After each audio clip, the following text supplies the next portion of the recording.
بسم اللہ الرحمن الرحیم۔ السلام علیکم۔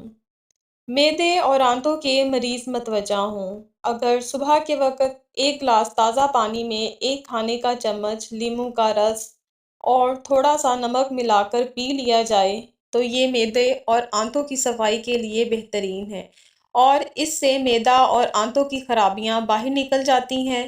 جن لوگوں کی آنتوں میں کیڑے پڑ جاتے ہیں ان کے لیے لیموں کا رس اکسیر ہے۔ خون کی کمی دور کرنے کے لیے یہ کھائیں۔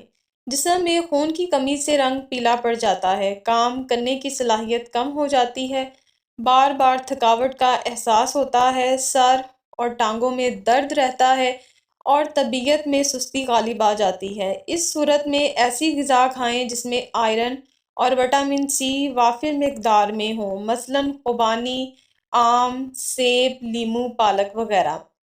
لیموں کا رس بیسن میں ملا کر چہرے پر لگانے سے داغ دھبے دور ہو جاتے ہیں۔ کچھ عرصہ مستقل مزاجی سے یہ ٹوٹکا استعمال کریں۔ مثانہ اور گردے کی پتھری کا سستا ٹوٹکا۔ شہد کو پانی میں ملا کر زیادہ سے زیادہ استعمال کرنے سے مثانہ اور گردے کی پتھری کو توڑتا ہے۔ انتہائی لاجواب ہے اور سستا ٹوٹکا ہے، مستقل مزاجی سے استعمال کریں۔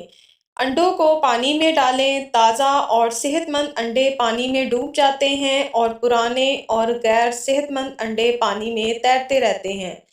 داڑھ یا دانت میں درد ہو رہا ہو تو چٹکی بھر میٹھا سوڈا اور چٹکی بھر سفید نمک مکس کر کے مل دیں، درد ختم ہو جائے گا۔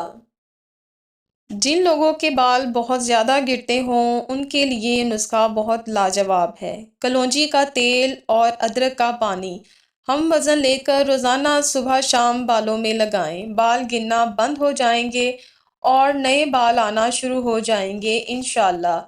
اگر سردی کی وجہ سے بار بار پیشاب آتا ہو تو 1 گرام سفوف دار چینی ہمراہ دودھ پلانا مفید ہے۔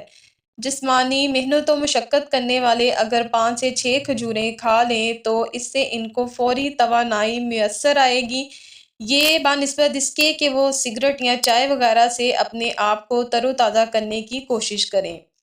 آدھے چنے کے مطابق کالی مرچ کا سفوف دہی کی لسی میں ملا کر پیا جائے تو بد ہضمی اور معدے کا بوجھل پن ختم ہو جاتا ہے۔ اگر اسٹوڈنٹ صبح شام 1 چمچ شہد چاٹ لیا کریں تو اس سے وہ زیادہ دیر تک پڑھ سکتے ہیں اور پڑھے ہوئے کو یاد بھی کر سکیں گے۔ اگر مچھلی کھاتے وقت کانٹا حلق میں پھنس جائے تو 1 لیموں کا رس نکال کر متاثرہ شخص کو پلا دیں، چند منٹ بعد کانٹا گھل کر اندر چلا جائے گا۔ مالٹے کا باقاعدگی سے استعمال رنگت نکھارتا ہے اور صالحہ خون پیدا کرتا ہے۔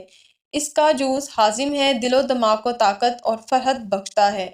وہ لوگ جن کے معدہ میں تیزابیت زیادہ ہو جاتی ہے انہیں چاہیے کہ تازہ لیموں کا رس خوب استعمال کریں۔ نیاز بو کے پتے پانی میں رگڑ کر روزانہ اپنے چہرے کے بالوں پر لگائیں، کچھ عرصہ بعد بال کم ہونا شروع ہو جائیں گے۔ چند ہفتے چند مہینے ضرور آزمائیں۔ جس کی نظر کمزور ہو اس کو چاہیے رات کو سونے سے پہلے 1 گلاس نیم گرم دودھ کے ساتھ 4 کھجوریں کھائے۔ یہ نسخہ کم از کم 1 ماہ استعمال کرے۔ جس کو معدے کی گرمائش ہو یا بواسیر ہو تو وہ 1 چائے کا چمچ عرق گلاب 1 گلاس پانی میں ملا کر 4 سے 5 بار پیے تو کچھ ہی عرصے میں بواسیر ختم ہو جاتی ہے۔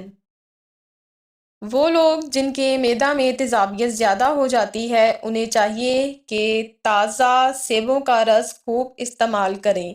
موٹاپا کم کرنے کے لیے ہر روز 5 دانے خشک انجیر کھانا بے حد مفید ہے۔ انجیر کھانے سے خون صاف ہو جاتا ہے اور رنگت نکھرتی ہے۔ اگر بچے بستر پر پیشاب کر دیتے ہوں تو روزانہ رات کو 2 عدد چھوارے کھلائیں، چند دن اس ٹوٹکے پر عمل کریں۔ بچوں کو سردی کی شدت سے محفوظ رکھنے کے لیے رات کو سونے سے کچھ دیر پہلے تھوڑا سا شہد چٹا دیا کریں۔ اس طرح کی اچھی اور معلوماتی ویڈیو کے لیے آپ ہمارے چینل کو سبسکرائب کر لیجیے گا۔ شکریہ۔